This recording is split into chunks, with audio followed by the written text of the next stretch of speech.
All right, so now we're going to be talking about using the MPD as our belay. Still have our anchor set up here. I'm going to hold the MPD, how it's going to rest in the system.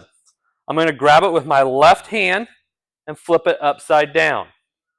I will then open it up, and with the load right here, this is the load, I will grab the load with my left thumb and put it inside the system.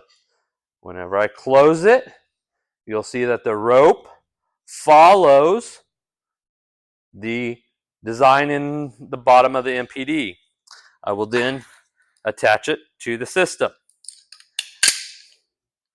Right, so we have our load. It captures. Right, I can control that load with this groove cut, making some friction here, and it has a lock on and lock off. So if I want to walk away, I would lock it and tie it off.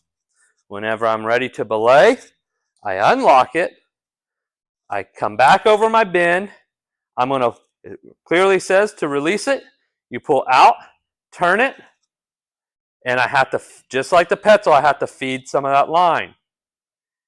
Depending on your load, depends on how tight you want that bend to be. Heavier the load, the more bend I want in that. The lighter the load, I'm going to have to let bend out. Now, when there's no slack on it, right, let slack out on the line, right, it freely spins through. So as the guy's rappelling, we don't want our belay super tight. So all I have to do is simply feed it in, and then if he falls, it'll auto catch. Once it's caught and tight like that, there's the only way to release that is bend that over, pull, twist, start that release.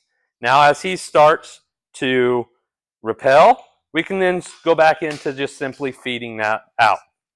So that's using the MPD as your belay device.